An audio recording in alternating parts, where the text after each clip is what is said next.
มือตันวันดียามดียามทอดยามแมดวันจากวันหลวงวันหงวันห้างวันสตังมือแมดปีศาสนาคำโกตมะคำพระเป็นเจ้าห้อคาสิ่งกะยาวซองเฮงหาปากไป69 ว่าเขามาห้องในห้องต้องเดือน3ไม่จืนเกินใน3 วันตันเจคันนี้มาในเขาจะปมุจุมุยานาสังวราอ่อนโหโทนาตะเปตะปันตามเจอลูกน้องสะเปตะปันตั้งเสียงอ่อนกันไว้พระลาเข้ากรรมเมตตาภาวนาอยู่ที่ธรรมห้วยน้ำตกจัดสามปูฐานะที่ไหนเป็นที่ทอดที่เมียดเป็นที่กัดที่เย็นแต่ว่าหวานน้ำก็กัดเย็นเถื่อนเปล่าเถื่อนเคือเผื่อไม่เถื่อนเคือเผื่อเขียวเหี่ยวลำต้นไม้ต้นตอกบอกยาออกเป็นมามีกามีขันเป็นอันกัดเย็นซ้ำสามีตั้งไม่อกไม่ใจสั่งให้เจอเมียวเป็นอันมนใจเสื้อเจอแต่ว่าจากนั้นเอาสปองจุ่มก็มีสองผักบาตอนเดี๋ยวเอาเงินออกคำปันนี่ก็กินหายใจเสียงธรรมะตะลานี่มันหมอหายหมอเสียงธรรมะตะลาเนี่ยเพราะว่าเอาธรรมนาไว้ในใจเย้าเนี่ยมันจำอยู่ในอกในใจเขาจับอยู่ในอกในใจเขาตัวจัวสักพอถึงวิคัมมหานิพพานสัตวะทั้งหลายเกิดมาในโลกามีน้องทุกข์เหมือนกันทั้งสิ่งทุกข์ตั้งแต่วันเกิดต่อหอดวันตายน้องเกิดก็ทุกข์น้องเฒ่าก็ทุกข์น้องเจ็บเป็นก็ทุกข์น้องตายก็ทุกข์ผัดดิบผัดตายน้องซอกกะจิ้วหนิงขีแนงห้องให้ไม่เดือดอืดคำข้อเป็นทุกข์สิ่งจูบป้องกันเป็นทุกข์ก็เพราะว่าอุปทานขันธาจะจับจะจ้อยขันธาพึงหาป้ายุบเวทนาสิ่งยาสิ่งขลาวิเย็นทั้งสิ่งในย่อ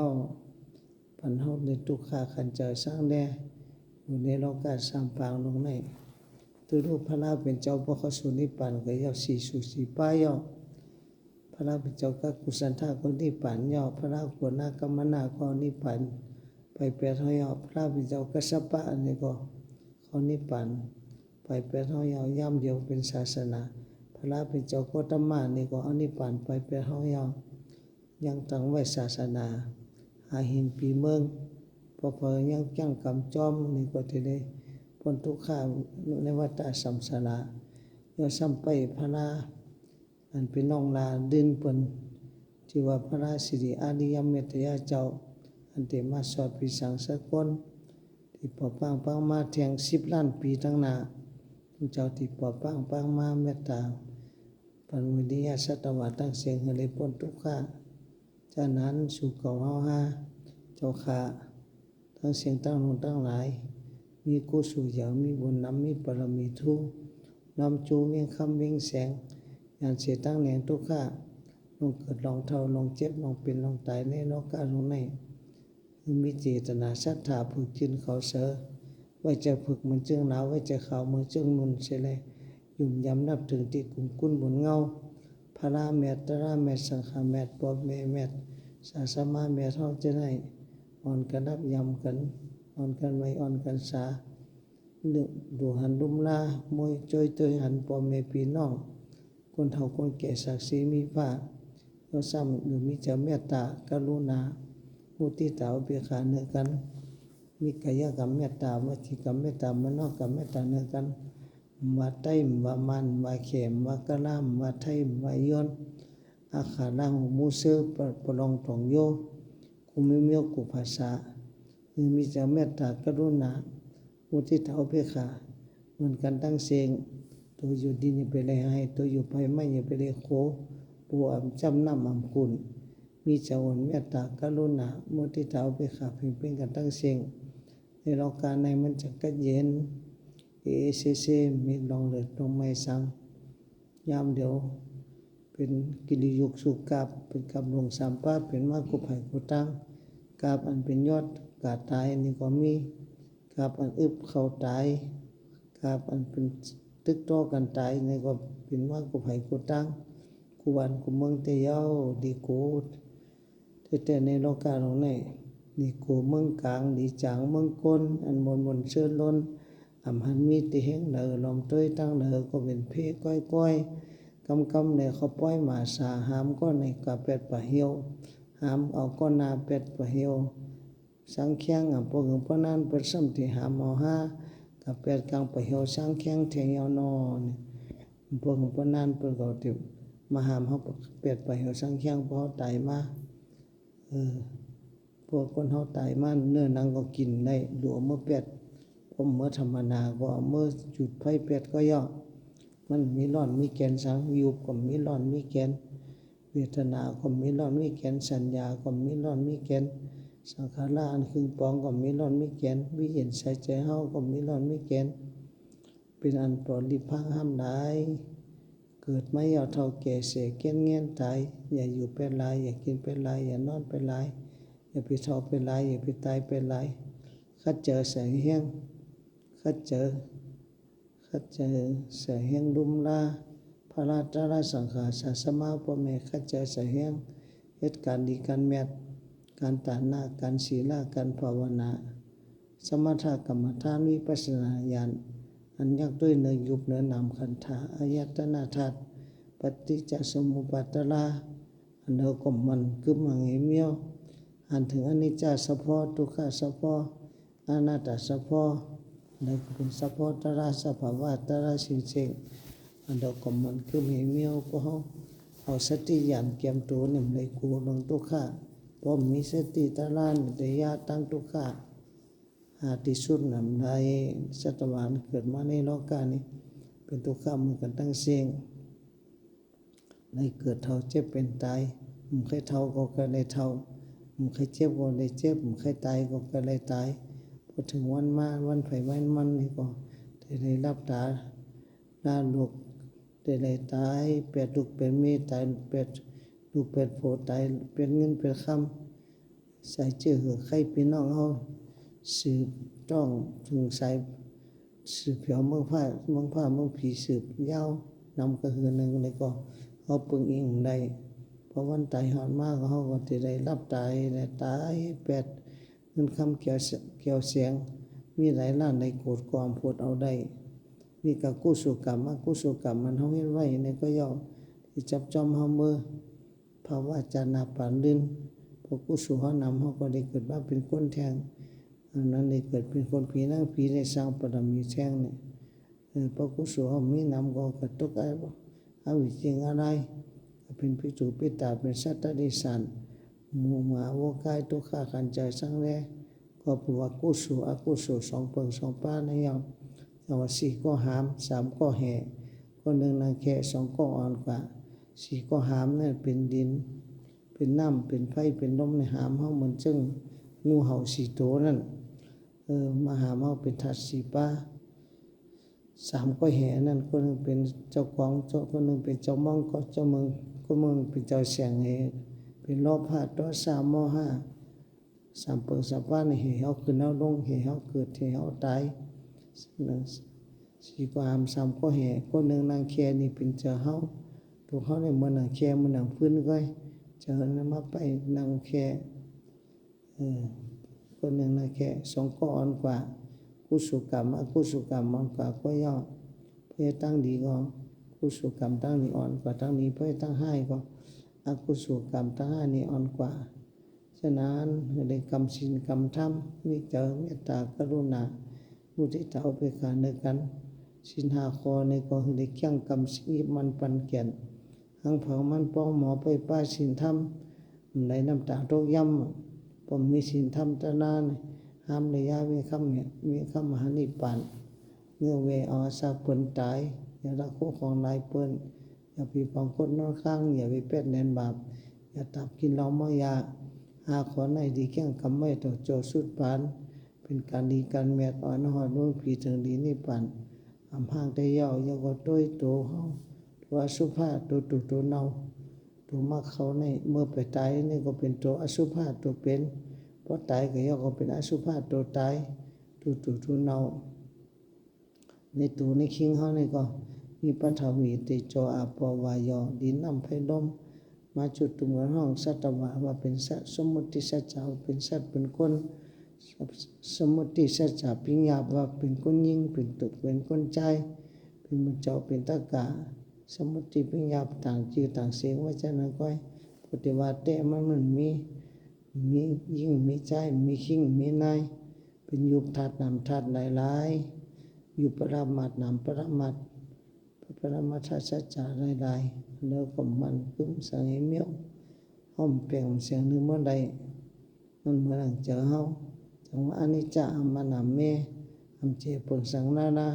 ทุกขะขันใจสังได้อยู่หยาบอนัตตาจำหนังเฉพาะกลางเจอเฮาเอาเฉพาะตระมันว่าก็ยาวเอาเฉพาะตระมันว่าก็ยาวมันใครเท่าก็เท่ากับมันใครเจ็บก็เจ็บใครตายก็ตายก็มันเพื่อความเจ็บมันตายถึงเขาย้ำก็ได้ตายเขาไปก็มันฉะนั้นไม่ยังไปลูกเสียไว้ไปตายเสียจีไรขัดใจสายแห้งดันกันตันเจ้าตันเจียวเต็บตัดท่าฐานเหตุการณ์ดีการแมทการแข่งกรรมจอมสินธรรมตระแข่งกรรมสมถะกรรมฐานวิปัสสนาญาณอยากด้วยเนื้อยุบเนื้อนำเป็นดูเอาสติญาณจอมหูเอาเป็นดูสุดนิพพานพุทธเป็นมายุบนำสักการะตระเป็นดูหูแจงกิเลสาเหือดแห้งอำได้เกิดอำได้ตายแท้งอยากด้วยตระอย่างนังอยากด้วยหึงอยากเป็นต้งเป็นหนึ่งเกี่ยวถึงตีผมมากกลุ่มต้งกลุ่มหนึ่งเพราะในจึงได้คำหึงในทุกยากนี่เป็นข้อสั่งคำสอนพระราชต้องเป็นเจ้าเฮากุเจ้ากุป้าสั่งสอนเฮามาอย่าไปลงอย่าไปลืมมีสติตระอุตเสมีศรัทธาวิริยะสติสมาธิปัญญาพาห้อมให้สังพยาผมมีสติตระนี่เหมือนคนตายคนที่มีสติตระนี่พิสมาอาศักมันในวันเดียวหนึ่งก็เป็นคนทอดคนแม่ยาวผมมีสติตระพิสมาอาศักยาวเป็นปากปีก็เหมือนคนตายไปยาวฉะนั้นมีสติตระมีตั้งหูโตอย่าก็โตหูตัวก็หูหมดหูเสียงหูปัดเก่งทั้งเสียงจะว่าหูโตอย่าก็โตหูเป็นยุคหนังสองป้าในก็ยาวในแข่งในกรรมจอมสิทำพระราเป็นเจ้าจะได้พ้นทุกข์ในวัฏสัมสาราโลกเกิดเท่าเจ็บเป็นตายทั้งสิ่งพอถึงเวงติงเขมานิพพานาเสื่อสาที่กัดเตียนกูโกกูคนกูคุณคุณนางกันเดหาสอกตรามายาในตัวคิงเจ้าของมันตีนมือเขาจะในกว่าสันพื้นพันกำมากัดมากำมากำไมมากำมาเสียบแก่นคมไกลกำเป็นเมียวกำไข่ภายน้อยกำไข่ภายหลงกำหนึ่งเจ็บทีหนึ่งกำหนึ่งเสียบทีหนึ่งแก่นทีหนึ่งหายเอาทีหนึ่งซ้ำปองมาแทงเป็นจะไหนวันขึ้นโตขันฐานนี่มีหลอนมีแก่นสังหิเมียวเอาปิญญาญาณสังแข็งตัวเสียงยินจิตยินจังยุบนำขันฐานในวิเจอยิงจูสู้ต้องเอาเมื่อหอดจดถึงวิคัมมหานิพพานกูก็กูคนกูคุณกูนั่งกูเจ้ากูปาสกรรมเนตานอนิพพานัสสะเปจยอหอตูออกาสาอนิจจขันธามันนำแม่มเจเปิงสังนาลาทุกข้าขันเจอสังแดงเงินแสตัวเฮาตัวหากวนมาหมอถาดอนัตตามจำหนังอโลโตเก่าเบิงในมันยามันเป็นเฉพาะตลาก็ย่อทุกข้าในเป็นพระก็พอเจอเขาในมันเงยนำหนาเกิดตายไม่ย่อนำหนาสัจจะสีป้าจึงอ่ำแนงหันพ่อเกี่ยงเฮากำจอมศีลจอมธรรมจงกำเจ้าพระราชในทุกยาหันเจอหาแนงหันยุบแลนามอ่ำในคำตุกิหึงย่อยุบแลนามปวดเป็นดูเฮาอ่ำหูทางมันคือมานัตเต้ากองปุบยุบแลนามก้างเก่าพ่อติดตายมาห้องหาพ่อหาแม่พ่อหนึ่งแพ่มีนำไปซ้ำดื่มเสียจัดย่อปันเกิดมาพันขำวินขำหมดสมปันเสียงขันธาตายเอาเปียดกาวประเหี่ยวสร้างแข้งหมดปวกลับแม่งกินเจิมเป็นนินกว่าเสียงตายเอาซ้ำขึ้นแต่มีเธอแห่พามาอย่าเอาเท่าหลังก้อมขุนใจจอมหมอบเคยเพึงในใส่สร้าง คุณตั้งกลางตัวยินโกสังแลตื่นตกเจอหยองยันยินเบื่อยินจันตัวเนื้อตัวเลือดตัวตูตัวเน่าตัวเขานี่กีบตัวเป่าตัวนี้ตัวพังตัวมีร้อนมีแกนตัวมีกามีขันเอาในตานอออกาซาจังในขัดตมาไข่โดยปัญจขันธาปัจเจ้ากถาหอตระข้าจะมาปอมข้าปันจอมตัวว่านำยุบรูปแปกขันทอจอมสะพอตนโตก็เนาเหม็นซาลันป่วยอุปันรอบประหม่ำอำเพิงมันยังพ้นพวกน้ำจอขึ้นโคตรข่อยหิมต้องเตนากำหนึ่งตะลุ่นแล้วท่าเวทนิขันทอพอเกิดเป็นคนมาเย่าอ่ำเราได้เวทนาทุกข้าสุข้าพอทางทุถึงยิ่งใจสินิขันทอกะยำกะย่อพอเหมือนลมโทท้องจ้องเล็กแก่หนองพองมึนวันคืนแผ่ภายในมีติเจแม่มันนิ่มอยู่ในแคบหนึ่งกันก็ยาวสังขานิขันทอป้อมเหนียวอังสังขารายืนกลางเข็นแก่นจ้อยแพงกัตตาลาโลปะมามีจิตักดิกินเฮาเปิงสังนาลาตัวเฮาตัวห้าป่อห้ามแก่นปอตันตัวนิ้วตัวกวยนั่นยาวมียืขันทอเจ้าเจอจำง่ายเจ้าเกิดเจ้าตายเป็นคนเฮาเศร้าอยู่หน้าดึงกลางหมอมังเจ้าว่ายังเหมือนนายแห่งแหดเจ้าลูกป้าหม่ำนำยุบจุบจุกรูปปวดเปิงมันยังเสลดมาต่อเฮินทุบคำมงกำหนึ่งตะลุเหลียวพิงยีเมปัญจขันทอเจ้าจงห้องวาขันธาหาจงน้องเมียสัตวาระเลือกย้ำขิงมีโตมีเจอกรรมฐานานี่หุ่นที่ข้าจะเป็นกรรมฐานอันหาตาจอนิปานตั้งนั้นปังสะเดมจำจัดทนก็ได้มาหมดจำสุปันที่เฮาอ่างหนังอนาโจตั้งดีก็เลยสบดีเสียงวันขันจ้อตัวมาท่านจีเพียงเจ้าวันรอดนานฮอดนิปันด้านยิงเจ็ดจิมหลอกกุกมีมุกอาหามอาสังกัตตาทัดน้องแม่สวยทอฮอกระเซงแวงอะไรจุดจอดถึงนิปันหน้าเสื้อสาจินสาแดงสกำเลยตานอสาธุสาธุบนให้บนนอนนิปันนาสาเปจยอตุ